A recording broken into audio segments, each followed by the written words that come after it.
Olá pessoal, tudo bem? Sou o professor Rodrigo Fraga, professor de Física, e hoje eu vou resolver a prova da EFON de 2020 aí para vocês, certo?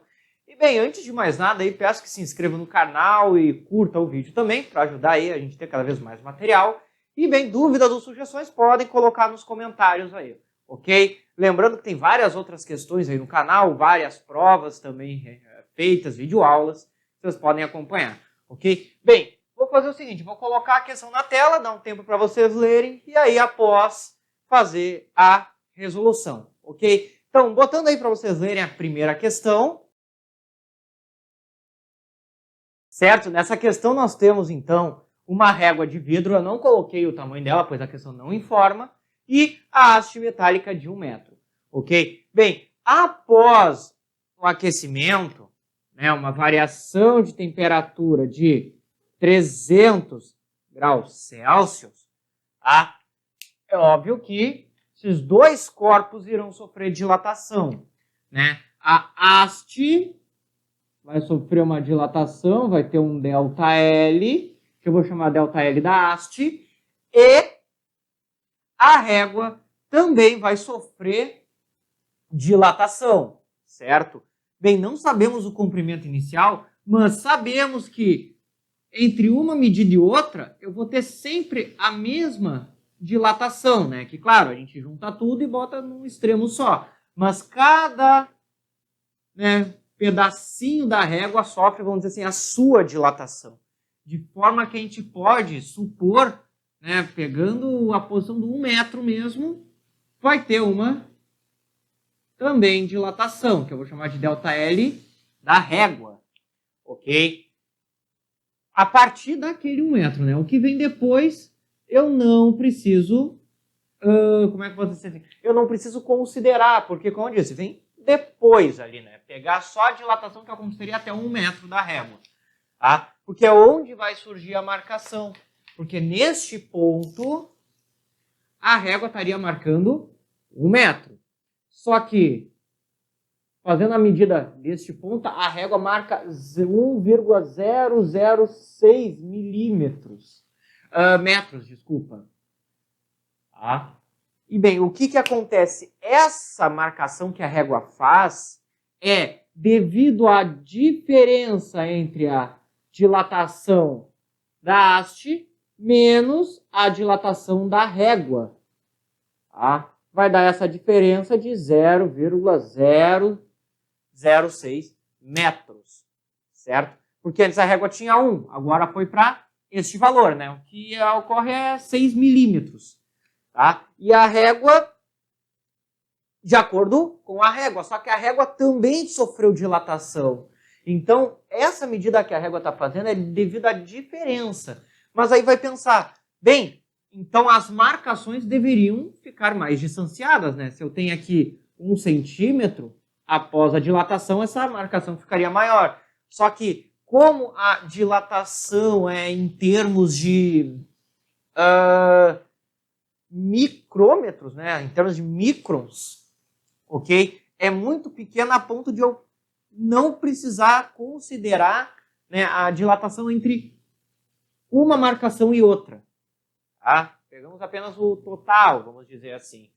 Certo? Então a gente pode supor que as marcações na régua continuam basicamente as mesmas para essa medida muito pequena aí. Ok? Mas bem, então temos ali essa diferença. Aplicando então, né, abrindo as expressões para dilatação, temos o comprimento inicial da haste, que é 1 metro, o coeficiente de dilatação linear da haste, que é o que a questão está pedindo, e o ΔT, menos o comprimento inicial da régua, que daí a gente vai considerar aquele 1 metro, que aquele 1 metro dilatou e foi medir o 1,006, uma nova marcação, vezes o coeficiente de dilatação linear da régua vezes o ΔT tem que ser igual a este valor, que eu vou já deixar em notação científica 6×10⁻⁵, né? Já trabalhando aqui com a potência. Ok? Bem, como os comprimentos vamos considerar 1, vamos colocar 1 coeficiente de dilatação da haste, vezes 300, que eu vou trabalhar como 3 vezes 10 na 2. Menos 1 novamente. O coeficiente de dilatação linear da régua, que é a régua de vidro, está sendo dado na questão, que é 9 vezes 10 na menos 6. Tá? Vezes o 3, 10 na 2. Né? Igual a 6, 10 na 3.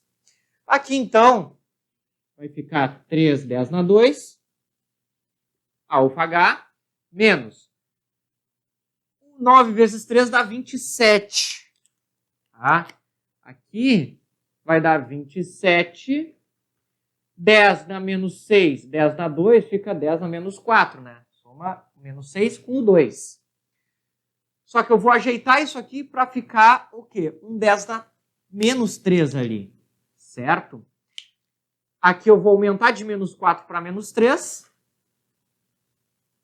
Se eu aumentei aqui, eu tenho que diminuir de 27 para 2,7.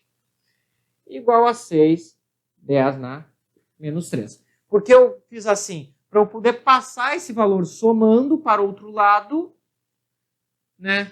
Tendo isso aqui, ó, 10 na 2, alfa-H, igual a 6, 10 na 3, mais 2,7, 10 na menos 3.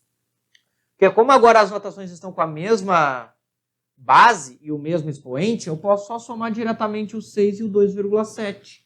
Então eu vou ter 3 vezes 10 na 2, alfa-H, igual a 6 vezes 6 mais 2,7, 8,7, 10 na menos 3.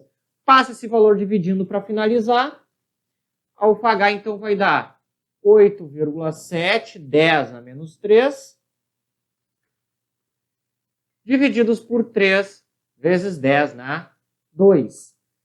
8,7 divididos por 3, 2,9.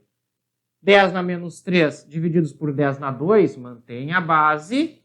Menos 3, menos 2. Subtrai com 2, vai ficar na menos 5 centímetros na menos 1, que é a unidade do coeficiente, né? Que corresponde com a alternativa de letra B, certo? Então aí a parte mais chata é a parte matemática, que de ficar fazendo o cálculo todo, mas o princípio é trabalhar com a diferença de dilatação entre os dois. Poderia ser feito também através da dilatação, do coeficiente de dilatação aparente, né? E daí tu trabalha com a dilatação aparente, que é esse próprio 0,6, que acaba sendo o mesmo cálculo, né? Bem, colocando a próxima questão na tela aí para vocês. Bem, pessoal, próxima questão aqui ainda envolve equilíbrio térmico. Tá? Temos um cubo de gelo de 100 gramas, temperatura de menos 120 graus Celsius, colocado dentro de um recipiente com água a 65 graus Celsius, né? Uma quantidade de 300 gramas de água, ok? E, bem, temos que ver a temperatura de equilíbrio, tá? Primeiramente, temos que determinar se essa quantidade de gelo, ou melhor, se o calor fornecido para este cubo de gelo pela água a 65 graus é o suficiente para chegar a 0 graus e, além disso, conseguir derreter todo o gelo, né? Bem, primeiramente, tá? Vamos fazer uma consideração aqui, claro, que é a seguinte. Temos 100 gramas de gelo e temos 300 gramas de água líquida. Então, a água líquida, que é o corpo quente, já tem uma massa maior. Tá? A diferença de temperatura deles com relação ao zero, que é o ponto de ebulição, também é maior para a água quente. Né? E, se nós vermos na questão, o calor específico do gelo, né, da água no estado sólido, é dado 0,53 calorias por grama Kelvin.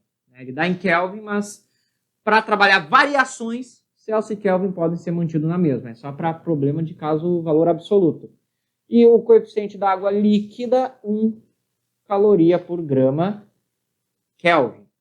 Né? Então, a água quente tem maior quantidade de massa, tem maior diferença de temperatura e tem um maior calor específico. Então, pensando nisso, né? Claro, não seria o certo, mas pensando nisso, vamos supor que todo esse gelo vai derreter, se transformar em água e vai conseguir aquecer, ok? Claro, se feito essa consideração, achar um valor, por exemplo, tu está considerando que o gelo derreteu e chegou numa temperatura negativa. Bem, aí já se tornou um resultado incoerente e vai ter que reformular tudo. Mas vamos pensar assim, né? Então é o seguinte, o que acontece? Vamos separar aqui, tá? Seguinte, primeiro, pensando no gelo, tá? O gelo, na questão de troca de calor aqui, vai sofrer uma variação de temperatura, né, calor sensível do gelo, para ele sair do 20 graus Celsius e chegar até a sua temperatura de fusão. Depois disso, vai receber uma quantidade de calor latente, certo? Para sair do estado sólido para o líquido. E depois, novamente, uma quantidade de calor sensível para chegar à temperatura de equilíbrio, supondo que ela é maior do que zero, certo? Isso aqui tudo pensando no gelo. Temos 5 termos aqui. Agora, para água líquida, temos apenas um termo. Que é o seguinte, como a água líquida ela não vai sofrer mudança de fase, vai só diminuir sua temperatura, então temos só uma quantidade de calor sensível da água líquida, né? Bem, com isso, vamos abrir essas 4 equações, pois aqui nós temos toda a equação do equilíbrio térmico, que a soma dos calores envolvidos no sistema é igual a zero, certo? Então, o gelo ele chega à temperatura de fusão, derrete, chega à temperatura de equilíbrio. A água chega à temperatura de equilíbrio, né? Então, temos esses 4 termos. Abrindo as expressões, vamos ter o seguinte. Vai ficar um pouco extenso aqui de início, mas o calor sensível do gelo, né, já colocando aqui os valores direto, né, a massa do gelo é de 100 gramas, a massa da água líquida é 300, aqui os calores específicos, só se preocupar com as variações de temperatura, né? Bem, para o gelo, vamos ter o seguinte, a massa, 100 gramas, o calor específico, 0,53, vezes a variação de temperatura que ele sofre. Como isso aqui é a quantidade de calor envolvendo da sua temperatura de menos 20 até o seu ponto de fusão, 0, a variação aqui é de 20 graus. Mais, quantidade de calor latente, massa a 100 gramas de gelo, vezes o calor latente de fusão, que a questão está dando, né, o calor de fusão, que é igual a 79,5 calorias por grama. Então, mais 100 vezes 79,5. Lembrando que, para calorimetria, quando a gente trabalha variações de temperatura, não precisamos nos preocupar entre Celsius e Kelvin, pois a variação em escala Kelvin é igual à variação na escala Celsius. A diferença se dá no termo absoluto. Agora, a quantidade de calor sensível para aquele gelo que derreteu, se transforma em água líquida e vai chegar na temperatura de equilíbrio. É a massa vezes, não vou usar o 0,53, por quê? Porque não é mais gelo, temos água líquida agora. Então, 1 vezes a sua variação de temperatura. Temperatura de equilíbrio menos a temperatura que ele estava. Como eu estou falando da água no estado líquido, né? Aqui foi para 0, derreteu. De 0 vai para a temperatura de equilíbrio. Mais a quantidade de calor sensível da água líquida aqui chega na sua temperatura de equilíbrio. 300 vezes 1 vezes T menos 65. Isso tudo igual a 0. Né? Aqui ó, é a água líquida. Ela começa a 65 graus, termina numa temperatura de equilíbrio. Tá? Bem, agora isso aqui vai reduzir um pouco, porque vamos realizar esses cálculos. 100 vezes 0,53 dá 530. Desculpa, 53 vezes 20, vamos ter 1.060. Mais, aqui vai dar 7.950. Aqui vamos ter 100t, porque vai multiplicar com 0, mais 300t, menos 300 vezes 65, vocês vão achar 19.500, igual a 0. Agora fazer aquela brincadeira lá da matemática, de letra para um lado, número para o outro. Aqui temos só 100 e 300t, então eu já vou colocar direto, 400t, igual a 19.500 está negativo, vou começar por ele, passa para o outro lado positivo. Esses dois estão positivos, passa negativo, né? 1.060 menos 7.950. Então vamos ter 400t igual 19.500 menos 1.600 menos 7.950. Né? Isso aqui, se vocês forem ver, aqui vai dar 9.010. Então ali meu cálculo vai dar 10.490. Certo? Basicamente 10.500. Vou passar o 400 dividindo. T vai ser 10.490 divididos por 400. Corta ali um 0 com 0 para simplificar. Como a questão pede aproximadamente, a gente pode fazer uma aproximação de 1.000 para 1.050, por exemplo. Esse T vai achar um valor de aproximadamente, bem aproximado mesmo, 26 graus Celsius, a temperatura de equilíbrio do sistema.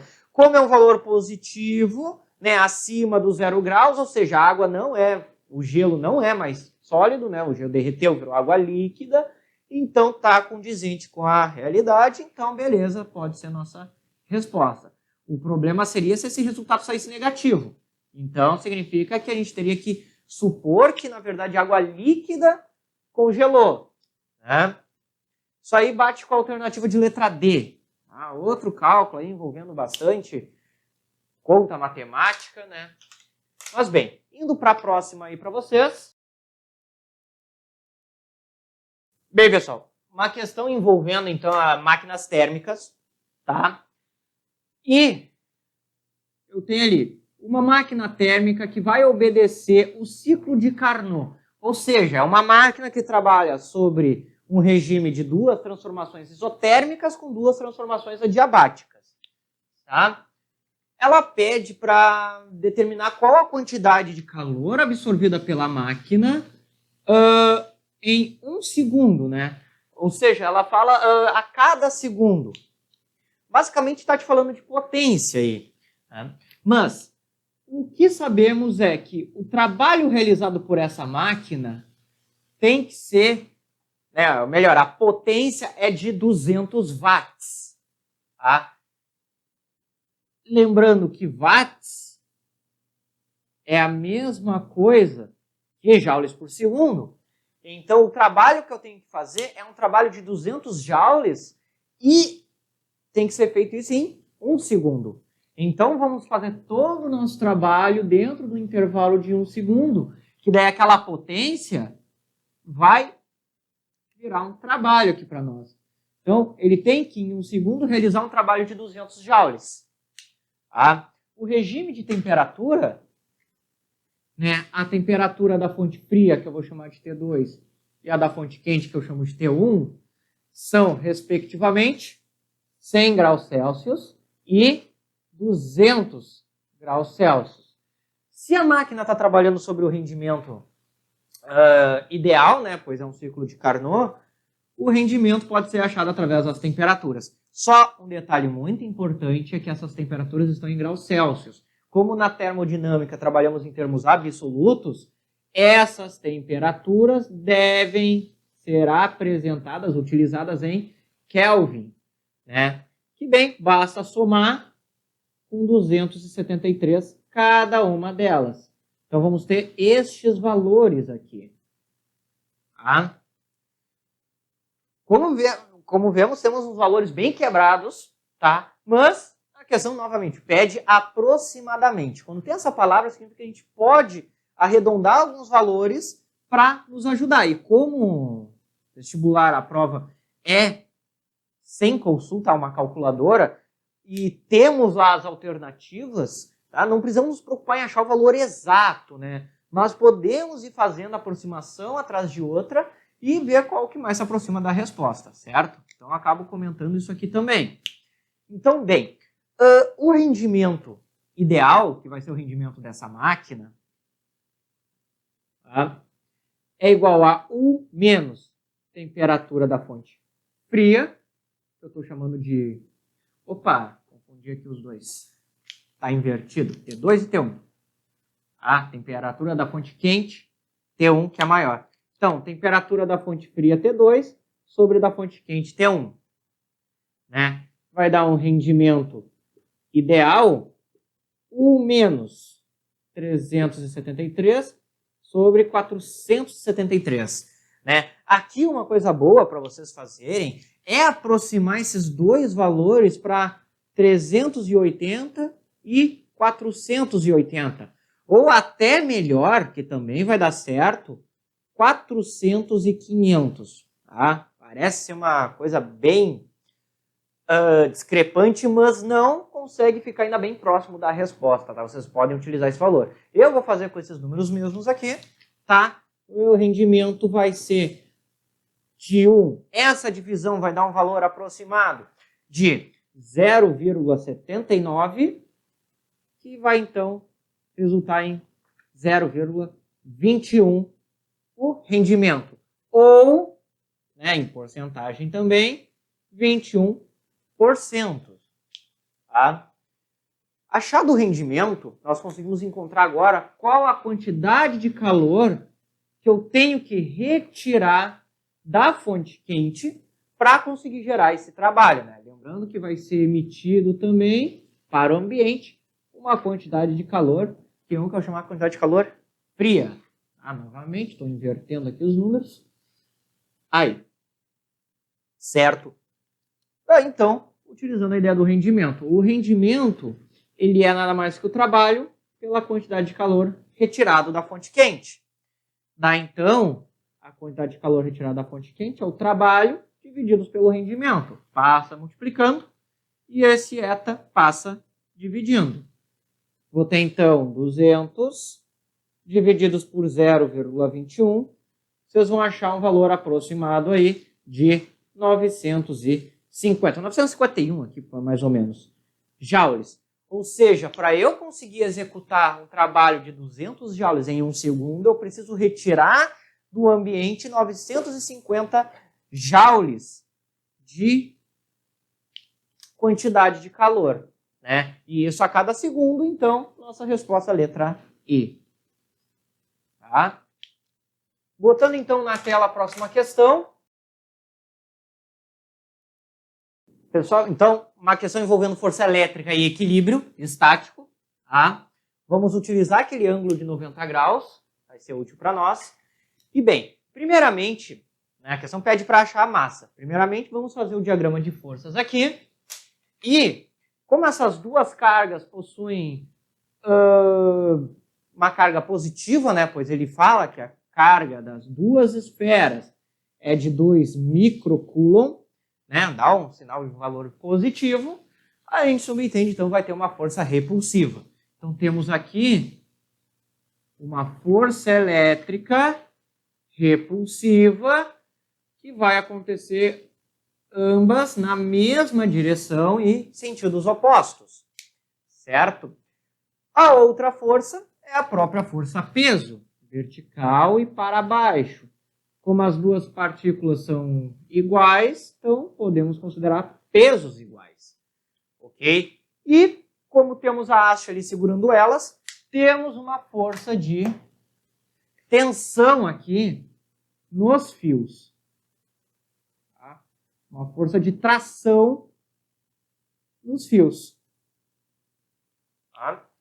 Bem, primeiramente, observamos aqui um ângulo de 90 graus. Tá? Isso vai nos ajudar a encontrar a relação.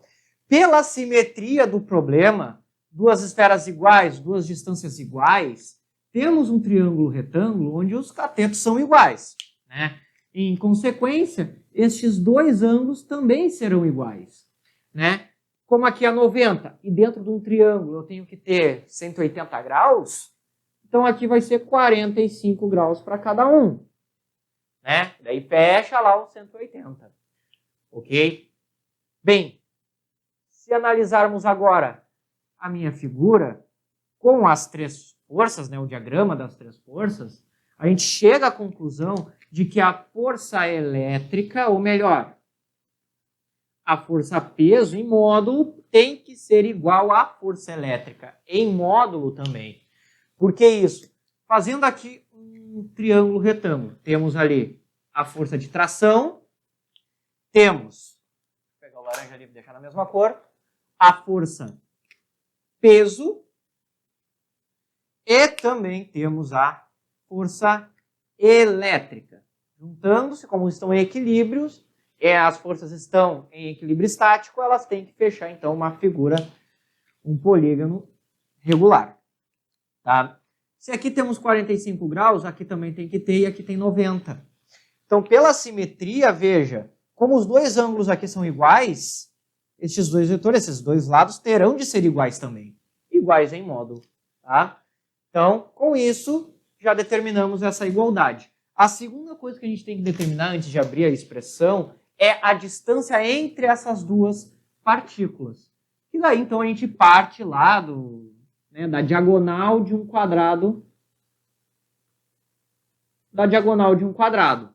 Né? Pensando todos os lados D, né? Que nem aqui, eu posso pensar que isso aqui é um pedaço de quadrado. E aqui a diagonal é o quê? D raiz de 2. Ou seja, aqui D raiz de 2. Certo? A ideia da diagonal do quadrado, não sabe, utiliza o Pitágoras para encontrar. Né? Pois bem, então, abrindo a expressão ali para a força-peso e a força elétrica, vamos ter que peso é igual a massa vezes a aceleração gravitacional. Igual a força elétrica, constante eletrostática, vezes o produto das cargas, que as duas são iguais, igual a Q, dividido pela, não a distância adesão, mas a distância entre as cargas ao quadrado. Aqui, então, a gente vai ter que a massa vai ser K, Q, divididos por G, D ao quadrado. E fazer todas as devidas substituições. Né? A distância é 30 centímetros, que em metros é 0,3 raiz de 2. As cargas são microcoulombs, que é 10 na menos 6. Tá? Então, vamos fazer todas as substituições agora. Vou guardar aqui essas canetas. E vamos ter o seguinte, que a massa vai ser 9 vezes 10 na 9. As duas cargas, 2, 10 na menos 6. 2, 10 na menos 6, que eu poderia fazer isso aqui ao quadrado também. Tudo isso divididos por 10 vezes 0,3 raiz de 2 ao quadrado. Tá? Já fazendo algumas modificações aqui, vamos ter o seguinte, m igual 9 vezes 2 vezes 2 vai dar 36. Vezes 10 na 9 menos 6 menos 6 menos 3. Né? Multiplicação de potências de mesma base. Subtraio 9 com 6 dá 3. Com menos 6 novamente, menos 3. Embaixo, 10 vezes 0,3 ao quadrado é 0,09. Raiz de 2 é 2. Tá? Vou fazer isso aqui com verde aqui no cantinho. Isso aqui vai dar 0,09 vezes 2. O quadrado dos 2. Que é 0,18. Então vamos ter aqui 0,18. Que vai dar igual a 36, 10 na menos 3. Divididos por, fazendo essa multiplicação, 1,8. Encontramos, então, 36 por 1,8, valor 20. 10 na menos 3. Só que isso aqui está em quilogramas. A questão pede em grama. Tá? Então, basta multiplicar pelo fator de conversão. Certo? Qual é o fator de conversão? Bem, eu quero ter grama aqui. Então, 10 na 3 gramas equivale a 1 quilograma. 10 na 3 com 10 a menos 3 eu posso cortar. Quilograma com quilograma. Eu tenho, então, que a massa é igual a 20 gramas. Né? Bem, o resultado já estaria óbvio só por chegar no 20. Ok? Ficamos com a letra A aí de resposta. Certo? Questão envolvendo aí equilíbrio e força elétrica. Tá? Bem, indo para a próxima questão para vocês na tela. Bem, pessoal, uma questão envolvendo a associação de capacitores. Tá? Como é que a gente vai fazer? Primeiramente, temos o capacitor, que ela fala na questão que mede 150 picofarad e vai ser submetido a uma tensão de 100 volts. Conhecendo o capacitor, a gente sabe que a quantidade de carga elétrica é igual a capacitância vezes a diferença de potencial, né, aplicado sobre este capacitor. Vai ser, então, 150 pico é 10 na menos 12. Vezes 100, vamos ter aqui 150, ou melhor, 15.000, 10 na menos 12 Coulomb. Que podendo dividir por 1.000 vai dar 15 nanocoulomb. Tá? E aqui, ó, se eu dividir por 1.000, vai ficar um 10 a menos 9. 10 a menos 9 é nano. Tá? Então, 15 nanocoulombs. Essa é a quantidade de carga que esse capacitor vai ter quando colocado naquela fonte de tensão. Né? Claro, após um determinado intervalo de tempo. Tirado o capacitor, a questão diz que é colocado, então, este capacitor com uma quantidade de carga de 15 nanocoulombs ligado em paralelo com outro capacitor cuja capacitância é C desconhecida. Tá? Claro, ligar os dois unicamente em paralelo é fazer esse tipo de ligação. Okay? O que ocorre? Este sistema chega ao equilíbrio em 60 volts. Né? Ou seja, entre os dois existe uma diferença de potencial de 60 volts. Tá?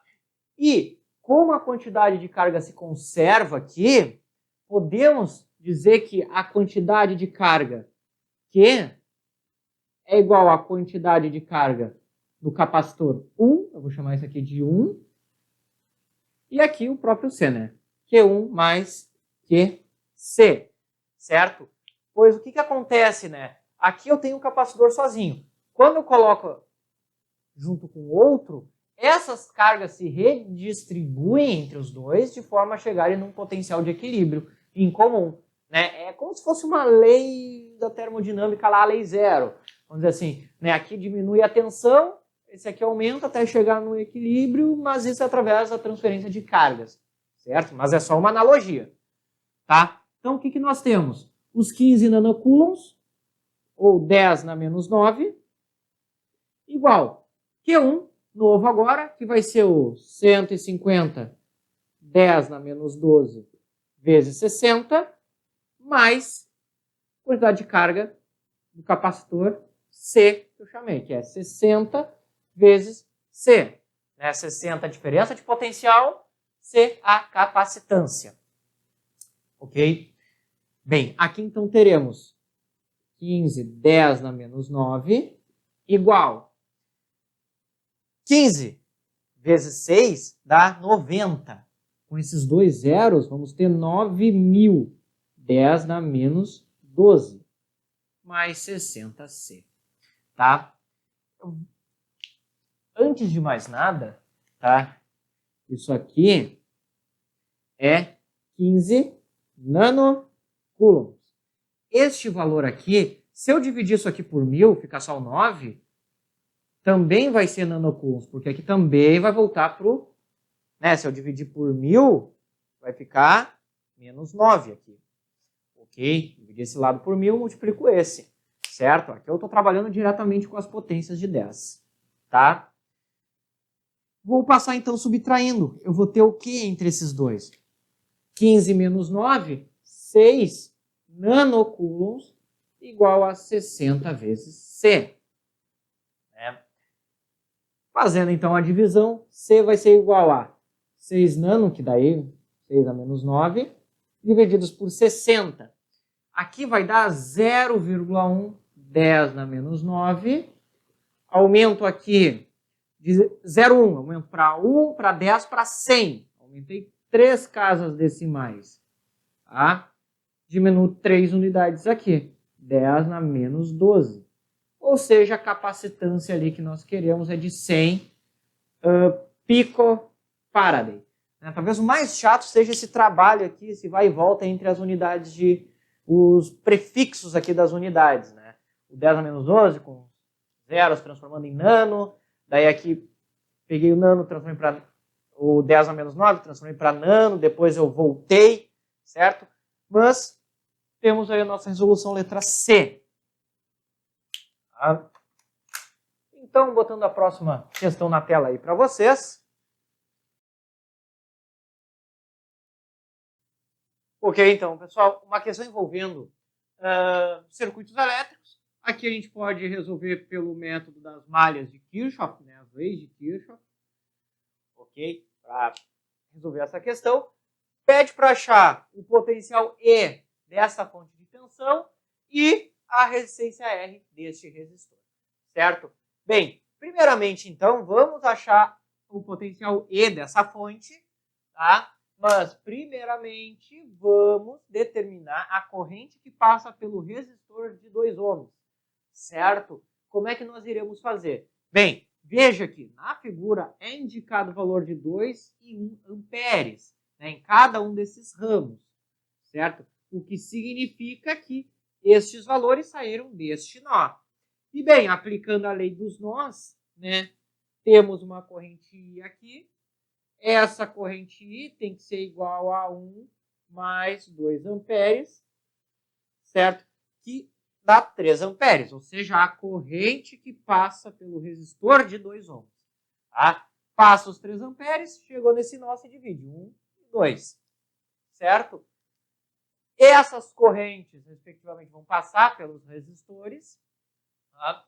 E para resolver a questão, então, faremos a nossa primeira malha, que é considerar este primeiro caminho, né? A nossa primeira malha. Ok? Bem, pela lei de Kirchhoff, o que acontece? A soma das tensões da fonte, das quedas de tensões dos resistores, tem que ser zero. Tá?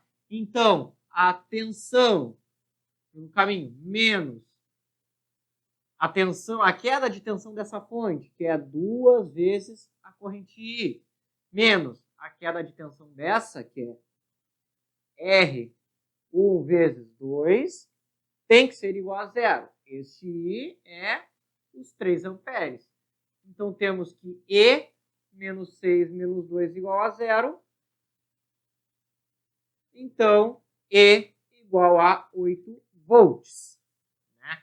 Achamos aqui o potencial fornecido pelaquela fonte E de tensão. Tá? De 8 volts. Né? A gente chama de E. Isso. Então, aqui com a primeira malha. Agora, iremos, né, fazer uma segunda malha para encontrar o valor de R. E eu posso usar ou esta malha aqui, mas eu vou preferir não colocar esse resistor aqui, este ramo aqui em cima, e fazer um circuito com esta malha, né, em verde. Ok? Fazendo a mesma coisa. Ó. O que nós temos? 10 volts, vendo pelo caminho menos 2 vezes 6, menos 1 vezes R. Ou seja, o próprio R, né? 1 vezes R. Igual a zero. Aqui vai dar 12. Então, vamos ter que 10 menos 12. Certo? Só um adendo. Que é o seguinte. Aqui deu 8 volts, ok. Aqui o R. Aqui não é 6, aqui é 3, peço desculpas. Tá? Eu havia achado estranho. Que aqui dá 6 menos R igual a 0. 10 menos 6 vai dar 4. Então, R só pode ser 4 ohms. Tá? Que corresponde à alternativa de letra C. Tá? Aqui não era, aqui é 2 vezes 3, né? 2 vezes a corrente. Letra C. Certo? Bem, questão envolvendo análise de circuitos. Certo? Indo para a próxima questão agora. Bem, pessoal, aqui uma questão que envolve força elétrica e força magnética. Tá? Eu desenhei aqui no espaço XYZ, representei a partícula com a velocidade v no sentido positivo de x e o campo elétrico no sentido positivo de y. Como a carga é positiva, como é dado na questão, de 1 nanocoulomb, que eu já escrevi com a sua anotação científica, essa força elétrica produzida pelo campo elétrico vai estar no mesmo sentido do campo, ou seja, também no sentido positivo de y. De forma que o campo magnético necessário, pois a questão pede qual é a intensidade do campo necessário para que a partícula não sofra nenhuma mudança no movimento, né? Não interfira a trajetória. Temos que ter, então, uma força resultante zero. Com a força magnética, nós conseguimos fazer essa situação, onde a força magnética em módulo se equivale à força elétrica. E isso só mediante a presença de um campo no sentido positivo do eixo Z, de acordo com a regra da mão direita. Mas não é esse o ponto que a questão está perguntando, né, a respeito do sentido do campo. Não, ele quer saber simplesmente a intensidade. Mas, caso perguntasse, sabemos aqui pela regra da mão direita a direção do campo elétrico, do campo magnético. Certo? Bem, a força magnética, abrindo sua expressão, é o produto carga vezes a intensidade do campo magnético vezes a velocidade. A força elétrica, carga vezes a intensidade do campo elétrico. Podendo cancelar o Q dos dois lados e isolar B, a intensidade do campo magnético é igual à intensidade do campo elétrico divididos pela velocidade da partícula. Ok? Mas, bem, não temos a velocidade da partícula, mas nós temos o valor da sua energia cinética de 1,25 keV, certo? Vamos utilizar essa energia para encontrar a velocidade. Sabemos que a energia cinética é um produto m v ao quadrado sobre 2. M é a massa da partícula e v é a sua velocidade. A energia cinética nós temos aqui. Tá? Disso, vamos isolar V. O que nós vamos ter? Que V é igual, esse 2 passa multiplicando, 2EC, este M passa dividindo. E este ao quadrado passa efetuando uma raiz. Certo? Só antes, esse kV, precisamos converter para joules. Né? Como a própria questão nos diz, o 1 eletrovolt equivale a 1,6 10 na menos 19 joules. Então, vamos utilizar isso como fator de conversão, né? Bem, se no lugar de EV simplesmente colocarmos isso, temos ali, então, que a energia cinética vai ser igual a 1,25 vezes 1,6, vai dar 1 mais 4, 2. Isso. Tá? 2 vezes 10 na menos 19 quilojoules, porque eu troquei o EV. O K ainda está aqui. Pegando o quilojoule na sua anotação científica, 2 vezes 10 na menos 16 joules. Né? Lembrando que o K equivale a um 10 na 3, multiplicando 10 a menos 16. Certo? Só fazendo essa troquinha. É uma outra forma de, né, trabalhar com as unidades de medida. Ok? Só confirmar aqui, 1,5 vezes 1,6. Isso. Bem, A velocidade, então, vai ser raiz quadrada de 2 vezes 2, 10 na menos 16, divididos pela massa, que a questão está dando, que é igual a 1 10 na menos 26. 1 vezes 10 na menos 26. Tá? Fazendo a divisão, então, temos 2 vezes 2, 4. Raiz de 4 é 2. 10 na menos 16 dividido por menos 10 na menos 26 vai dar, né, menos 16 subtrai com menos 26, vai dar 10. Raiz de 10 na 10 vai dar 10 na 5. Isso aqui é o expoente. Raiz de expoente, tu divide. 10 na 5 metros por segundo. A velocidade. Achada a velocidade, podemos retornar para a expressão do campo magnético, sendo E sobre V. E está sendo dada na questão que é 1 kV por metro, ou seja, 10 na 3 volts por metro, divididos por 2 vezes 10 na 5. O que vai dar 0,5, né, sobre 2, vezes 10 na menos 2, que é igual, então, 5 vezes 10 na menos 3 Tesla. 10 na menos 3, substitui pelo seu prefixo, 5 militesla. Alternativa de letra E. Questão envolvendo, então, força magnética e equilíbrio estático. Certo? Bem, botando a próxima questão na tela para vocês. Bem, pessoal, uma questão está basicamente falando de algum fenômeno para saber identificar dentro da ondulatória. Então, fazer primeiramente ali a chapa com um orifício, né, em alguma região. Sobre essa chapa é incidido luz, e daí então do outro lado se observa um certo padrão de franjas claras e escuras, onde eu vou representar dessa forma aqui como se fosse um gráfico de intensidade, tá? Com o seu respectivo ponto máximo de intensidade no centro, ok? Bem, o que ocorre? Se formos ver o que acontece no interior,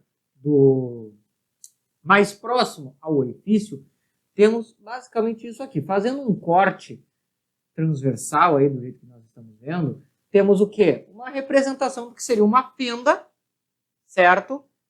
E as frentes de onda incidindo nessa fenda, ok? Bem, pelo princípio de Huygens, tá? Toda frente de onda, toda onda é, na verdade, uma fonte secundária dessa mesma onda. Então, nos extremos aqui, quando a onda incidir, vão ser produzidas frentes de ondas secundárias. Aqui também temos a mesma situação, onde essas frentes de ondas vão ter pontos onde vai ocorrer sobreposição, né? Essas sobreposições eram para ser bem no centro aqui, que vão acabar produzindo esse fenômeno, né?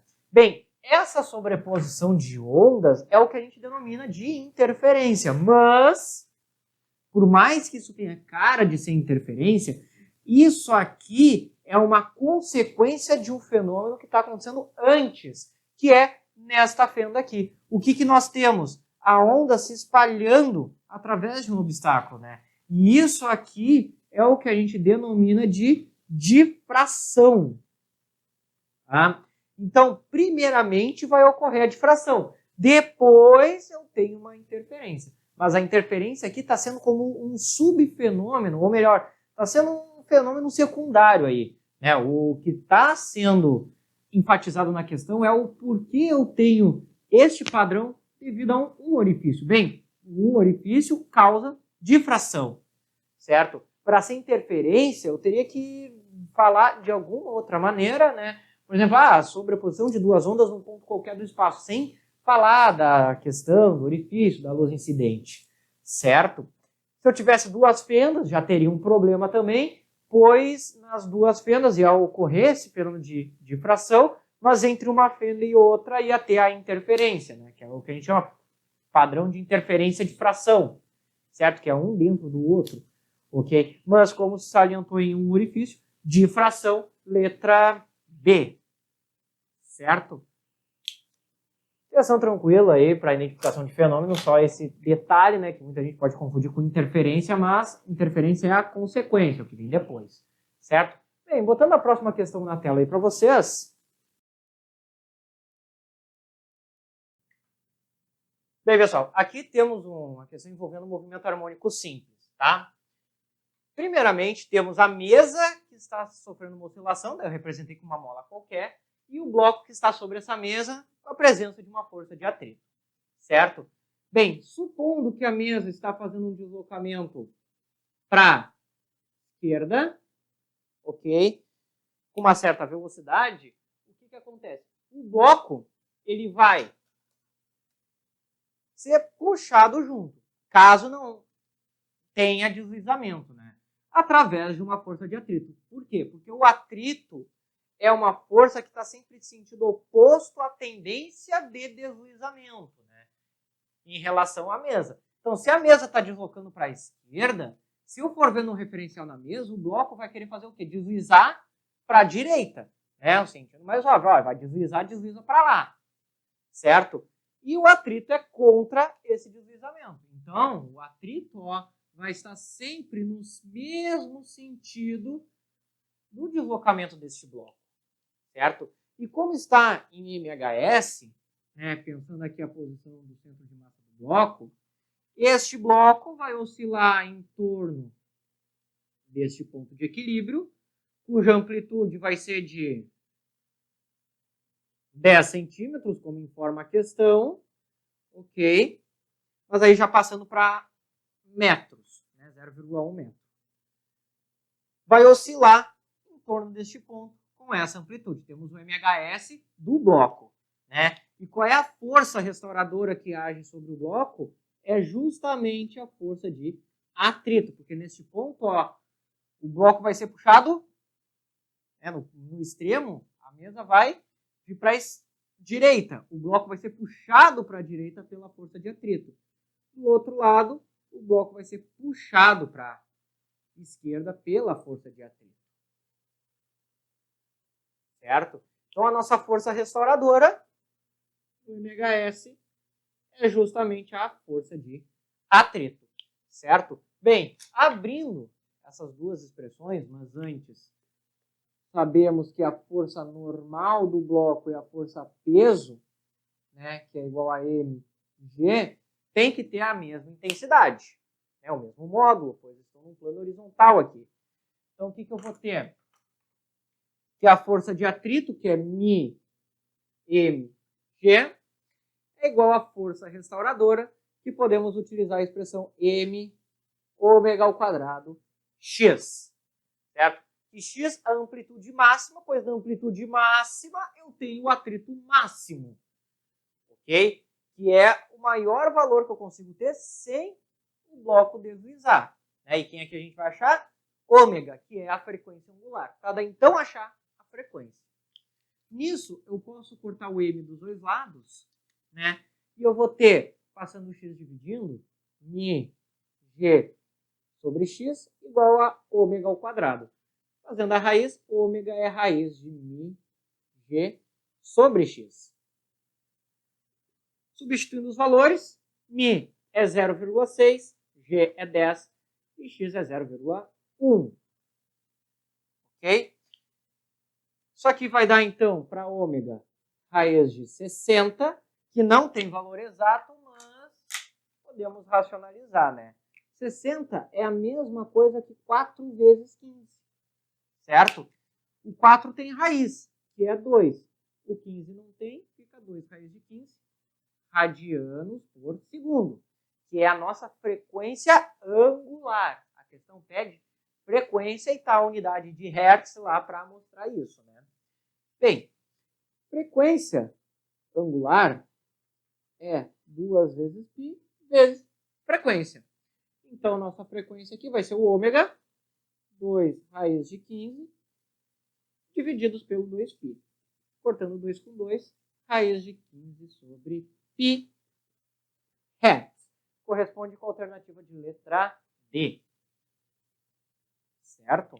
Questão envolvendo, então, o MHS aí, certo? Bem, botando para vocês na tela a próxima questão. Aqui temos uma questão que vai envolver parte da ondulatória, certo? Qual parte da ondulatória? A parte que fala sobre velocidade de uma onda sobre cordas, ok? Bem, como é que funciona? A velocidade de uma onda numa corda tensionada pela fórmula de Taylor, lei de Taylor, é igual a tensão sobre essa corda divididos pela sua densidade linear, certo? Só que, o que acontece? Temos uma corda que a massa não é desprezível. Então, o que acontece? Em cada trecho da corda, por exemplo, este pequeno trecho, está sob ação do peso que está logo abaixo dele. Assim como pedaços subsequentes, né? Pensando, essa parte mais acima está sob ação de peso de toda a corda de baixo. Enquanto esse pedacinho, não. Então a tensão sobre essa corda vai crescendo à medida que eu vou subindo aqui, né? Certo? Considerando aqui um sentido vertical para cima, y, certo? Eu vou ter uma velocidade que vai depender da posição. Tá? Então eu vou ter que ver que relação é essa e ver o que eu consigo fazer. Tá? Bem, primeiramente, vamos descobrir esses dois fatores em uma posição qualquer. Né? Bem, μ é a densidade linear, que é igual à massa, no caso a massa da corda, que eu vou chamar de m, divididos pelo seu comprimento, L. Tá? Simples assim, então. Já a tensão na corda, a tensão num dado ponto, tá? Pegar um ponto qualquer aqui, tá? Um ponto a uma distância que eu vou chamar de delta y, certo? O que vai ser? Vai ser uma fração,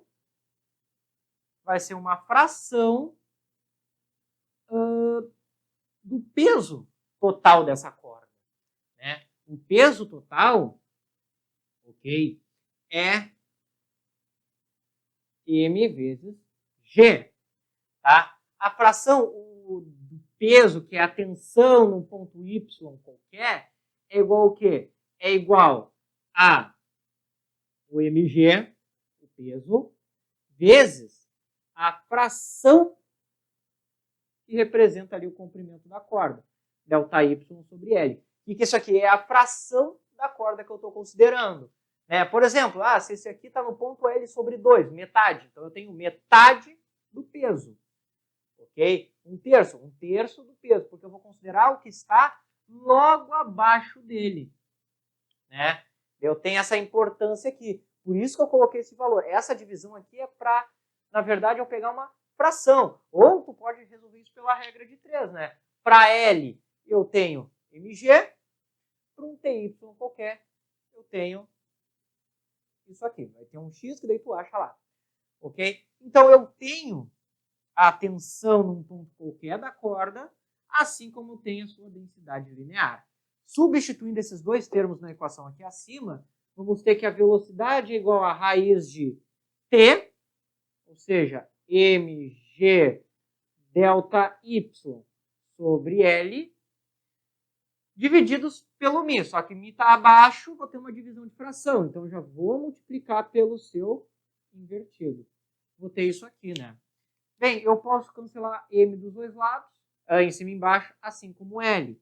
Então, eu vou ter que a velocidade é igual a raiz de g delta y. Ou até, tirando essa raiz, v ao quadrado igual a g delta y. Bem, aqui eu tenho uma expressão, só que eu não tenho tempo explícito nela, mas eu vou fazer uma seguinte análise. Olha só. Da equação de Torricelli, v ao quadrado igual a v0, mais 2 vezes a vezes delta d. Né? Bem, considerando que a velocidade inicial da corda vai ser zero, por ter uma tensão zero, então a velocidade da onda sobre essa corda começa no zero, ela vai ganhando velocidade. Né? Isso a gente observa aqui. Quanto maior for a distância por ela percorrida, mais rápido vai ser essa onda.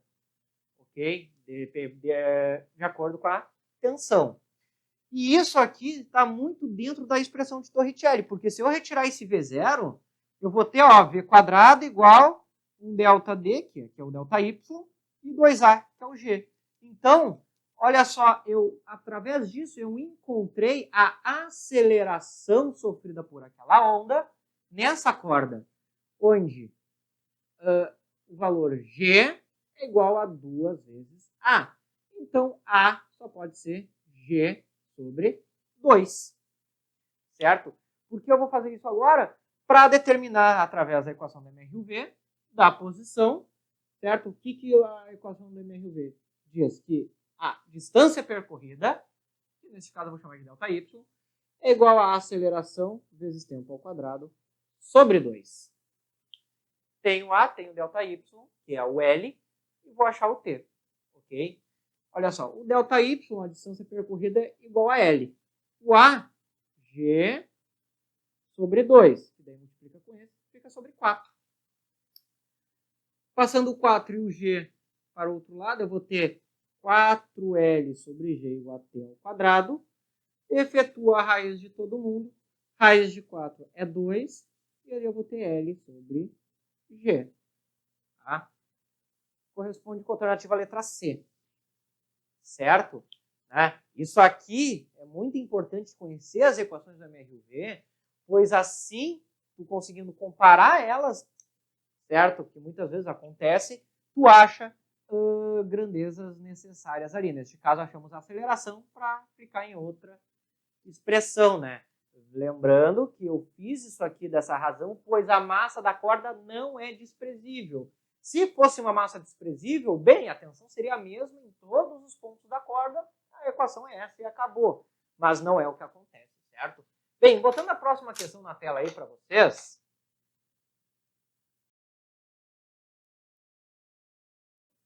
Então, é só uma questão de ondulatória, tá? Onde quer saber o que vai acontecer se eu sobrepor duas ondas que possuem essas funções, certo? Bem, temos as duas funções dependendo da posição e do tempo, e o que acontece se eu fizesse a sobreposição delas, né? A sobreposição de Y1, por exemplo, com a sobreposição de Y2. Eu vou fazer aqui só um tracejado por cima, ok?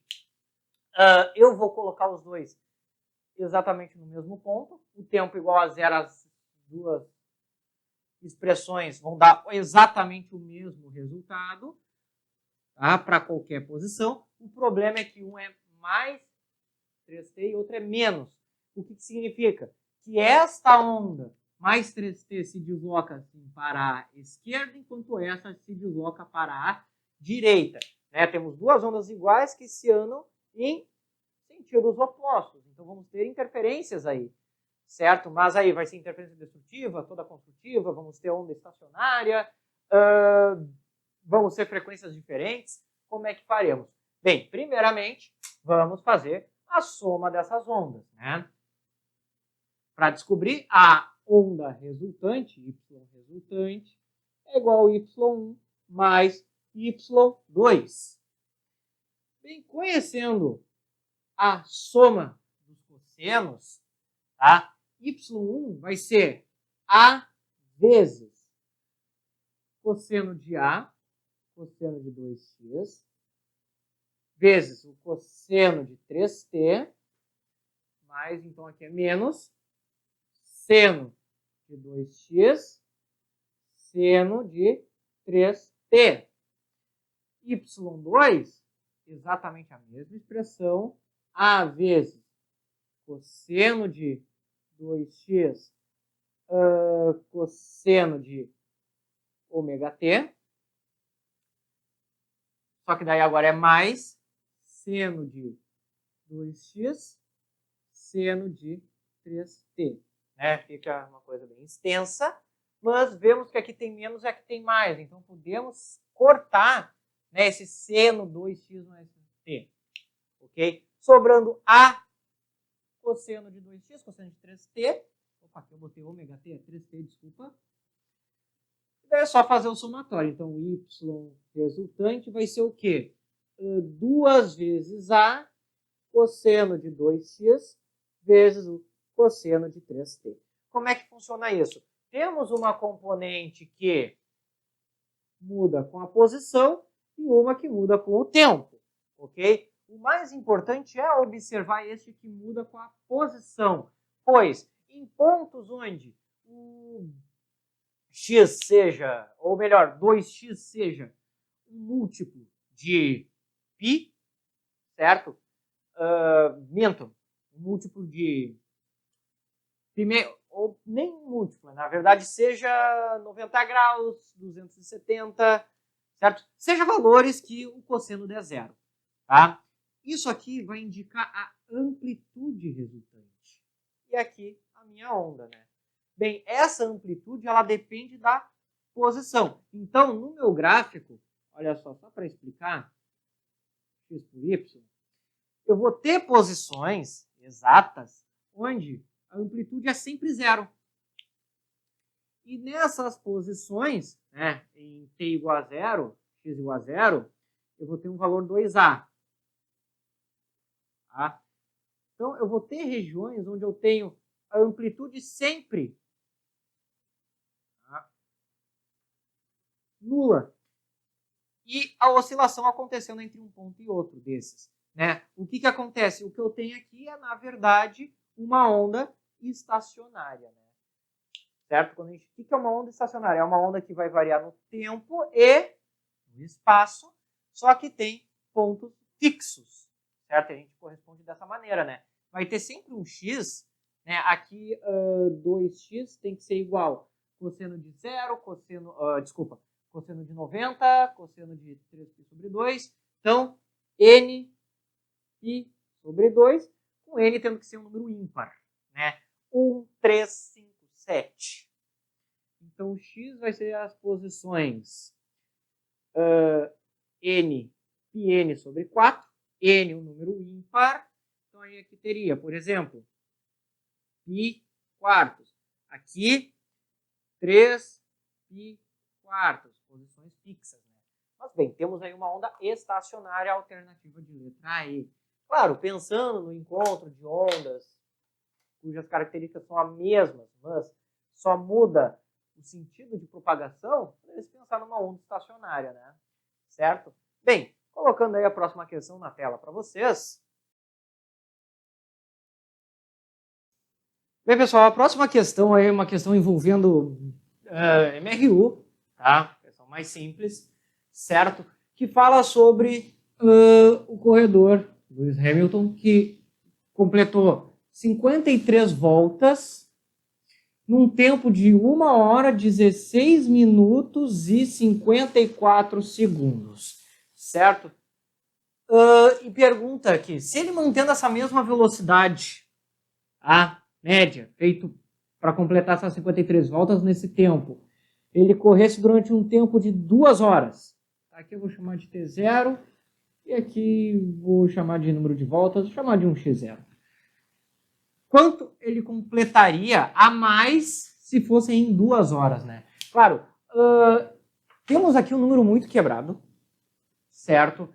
Como o intuito é, numa prova, como eu falei já, podemos fazer um arredondamento. Isso aqui, muito bem aproximado, pode ser igual a 1 hora e 15 minutos, né? Onde este 15 minutos, tá? É nada mais do que 1/4 de hora, ou seja, 0,25 horas. Né? Então, temos um tempo zero muito bem aproximado de 1,25 horas. Tá? Que vamos poder utilizar para fazer uma aproximação, né? Porque daí fica bem mais fácil de se fazer, certo? Porque, seguinte, a distância percorrida, o número de voltas percorrido, é o quê? Uma velocidade vezes tempo, tempo de 2 horas.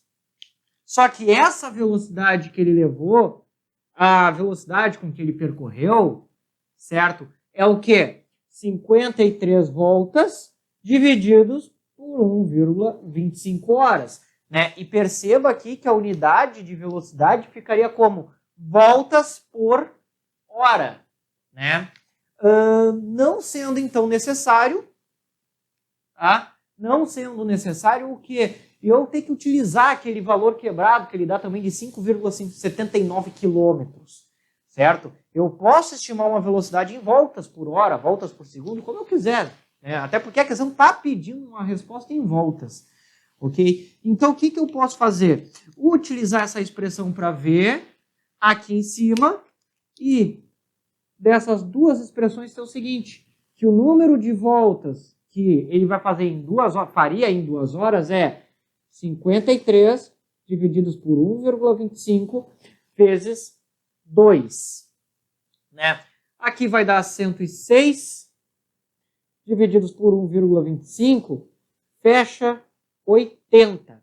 Ou seja, 80 voltas ele daria durante 2 horas. Bem, se tirarmos a diferença do valor anterior, né, vamos achar o número 27 voltas. Claro, não é a resposta exata, né, a resposta é a letra A. Por quê? Porque nós fizemos essa aproximação aqui, vamos dizer assim, uma aproximação mais grotesca, né? A gente pegou esse 16 minutos, dá quase 17 segundos e baixamos para 1 hora e 15, ok? Daí acaba dando essa pequena diferença no tempo, tá? Mas isso não acaba interferindo no resultado final, né? Acaba podendo ser possível, certo?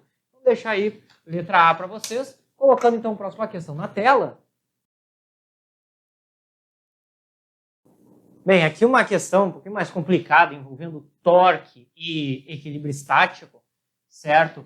Mas complicado pelo seguinte, da gente ter este sistema num dos extremos, né? A gente poderia pensar, só somar a massa dos dois, mas não, a tensão vai diminuir devido à aceleração aqui, ok? Bem, primeiramente, tá? Podemos justamente pensar na situação seguinte. O bloco M3 vai produzir uma força, tá? Que eu vou chamar de peso 3, né? O peso do bloco 3. E aqui, o que eu vou chamar de uma força T2. T, a tração do fio que se liga entre a base da haste e a polia ali, ok? Mostra uma barra, né? E a barra de massa desprezível, então a gente não precisa considerar ali o que acontece com o seu centro de massa, né? Bem, pela questão do equilíbrio, o torque da força P3 aqui tem que ser igual ao torque, tá? Ao torque da força T2. Ou seja, vamos ter aqui P3 L1 igual a L2 vezes T2, né? As forças são perpendiculares ali, a barra se encontra na horizontal, certo? A questão não fala sobre a situação da horizontal, mas aí nós consideramos ela dessa maneira, pois está assim apresentado na figura. Então, posso dizer que P3 vai ser igual a L2 sobre L1 vezes T2, né? Claro, vai aparecer um G aqui, mas eu vou deixar isso aí para o final, certo?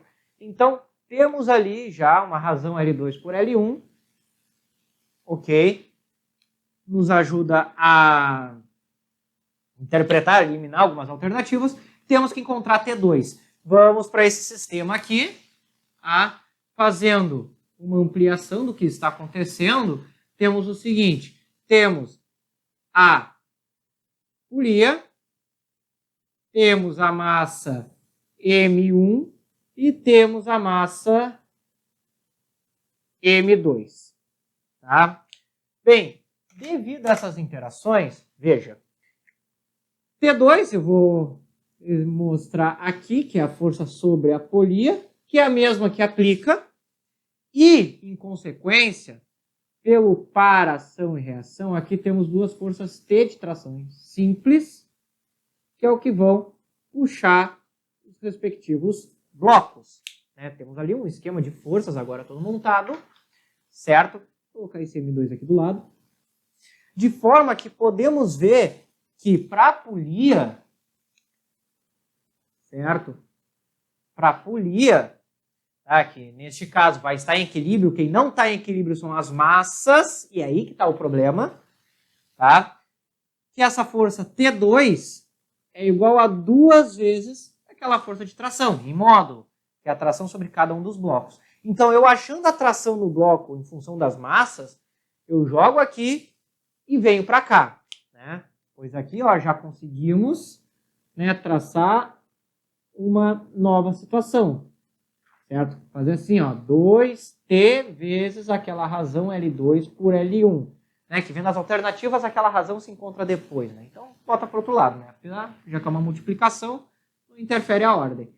Vamos achar T. Bem, aqui então faremos agora o diagrama de fases, né? Na verdade, vamos completar ele, adicionando quem? Os pesos do bloco 2 e do bloco 1. Aqui então vai ser M2G e aqui então M1G. Né? Opa! G. Aqui também vai ter, né, M3G, mas a gente deixa para mexer depois, certo? Montando então as expressões aqui para o equilíbrio, o que nós vamos ter?